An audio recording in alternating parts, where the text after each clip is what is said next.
Thank you guys for joining me today as we get ready to go into the last indoor conference for the Puma track team. Coach Nirva, we'll start with you. Can you just kind of talk about how practice leading up to this meet has been going and what sort of strategies you and Coach Massoels have been going through with the athletes? Oh gosh. Well, practices have been going great. Everyone's super pumped for conference. We're ready to compete, ready to show everyone what we got. Just basically, Bill and I have been trying to keep everyone healthy, everyone excited, and just muscle memory and just tweak a little bit of stuff with everyone at practice. A thing that we hear a lot from Coach Massoels is that at this point it's not so much about tapering so much as it is about kind of fine-tuning things. Brian and Allie, can you guys elaborate about how that specifically affects to you, Brian, as a distance runner, and Allie, you as being a high jumper? Me? Okay. So as a jumper, it's mainly just tweaking little things. So like for me, like, work on my arms, work on speed. You don't want to start correcting things that you should have worked on at the beginning of the season. So yeah, just fine-tuning stuff. You should already know what you came here to do. So going off of that, our workouts obviously have been less reps but faster pace. Just trying to sharpen everything, get your body ready for the fast finishes of a race or just championship style racing. And both of you are seniors this year, and you have both the honor of finishing out your career as well as finishing out the track legacy itself. What does that mean to you guys going into this last competition? Personally, I've had a lot of alumni that during my time that were here, and then previous alumni. My athletic director, Toby Cheatham, has reached out. He was a Puma. It's just kind of cool to get their insight on how their experience here was very similar to mine, and just everything that it means to be a Puma. It's pretty cool to be the last people to wear the jersey. yeah, about the same thing. We just want to make a good name for the school and leave our mark here for ourselves, but also represent everyone who's come through here. So.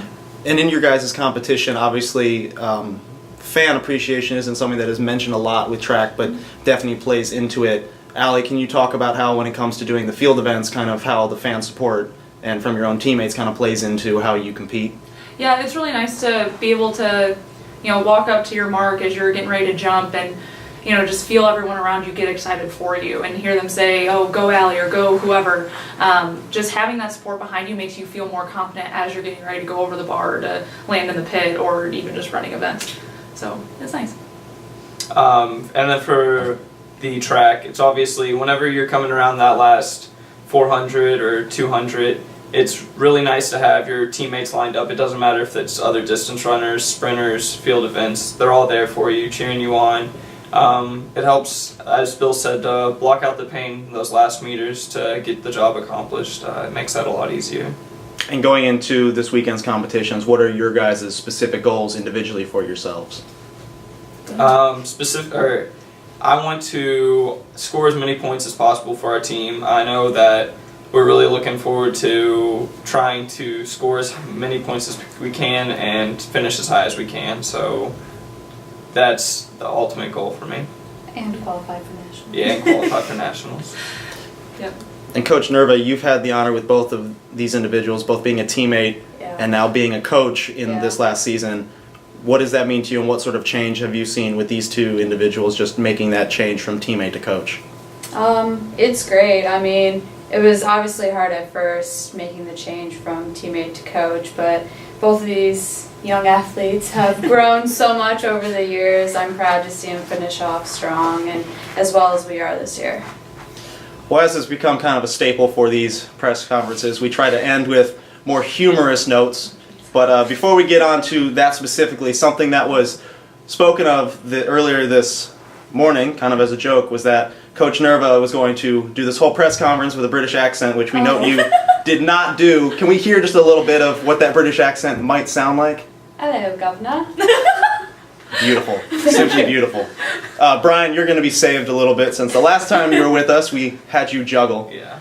So we're just going to give you a little bit of a grace period here. I like it. And we'll end with Allie. Oh man, pressure's on. There's a TV movie made about your life. Who would play you in the movie? I would hope they're funnier than I am. So I'd probably go with Emma Stone just because half the time she's a redhead, half the time she's a blonde. So, you know, not to diss on blondes over there, but sometimes I get a little ditzy.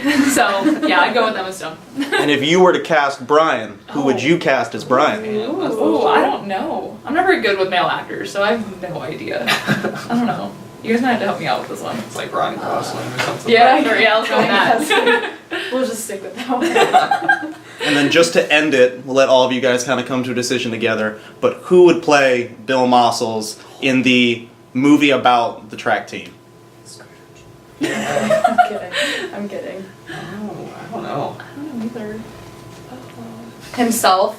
He would play himself. Yeah, I think he'd be willing to do that. I don't think he'd let He's a anyone unique- play him. yeah, He would he's have to a be unique himself. specimen. Yeah, Bill Massoels is Bill Massoels. Well, thank you for joining me today, guys, and good luck this weekend with competition. Thank you.